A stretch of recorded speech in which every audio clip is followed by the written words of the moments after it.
প্রত্যেকটা মানুষের জীবনে আলাদা আলাদা কিছু শখ থাকে। আমি সেই শখের ব্যতিক্রম নয়। আমার জীবনে কোনো না কোনো ছোট ছোট শখ আছে, যা আমি খুব সিম্পলি পূরণ করে ফেলি। যেমন হচ্ছে, আমি কোথাও ঘুরতে গিয়েছি, দেখা যায় যে আশেপাশে কোনো সুন্দর ভিউ পেলে সেটা আমার ফোনে ধারণ করে ফেলি। যাই হোক, মূল কথায় আসি। আমার ইউটিউব চ্যানেলের নাম নওগাঁর নবাবজাদি। আমি নওগাঁর নবাবজাদি হলেও আমার মূল নাম হচ্ছে সোনিয়া শিমু। আমি আপনাদের সামনে আজকে একটা ব্লগ ভিডিও নিয়ে হাজির হয়েছি। তো আমার এই ব্লগ ভিডিওটা হচ্ছে মূলত আমাদের দেশের এত সুন্দর বৈচিত্র্যময় দৃশ্যগুলো, যা সত্যি নয়নাভিরাম এবং মন জুড়িয়ে যায়। তো আমার এই যে নওগাঁ নবাবজাদি যে চ্যানেলটি আছে, আপনারা প্লিজ সবাই সাবস্ক্রাইব করবেন এবং বেল বাটনটিকে আপনারা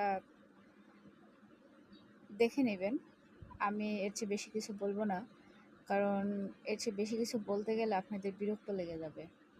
তো আমি এখন মূলত যাচ্ছি পদ্মা সেতুর উপর দিয়ে। অনেক সুন্দর একটা সেতু এবং চারিদিকে শুধু পানি আর পানি।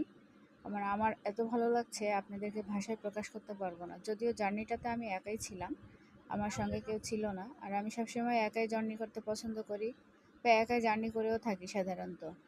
আর অনেক শব্দ হচ্ছিল ট্রেনের মধ্যে, ট্রেনে যাচ্ছি তো ট্রেনের শব্দ হচ্ছে।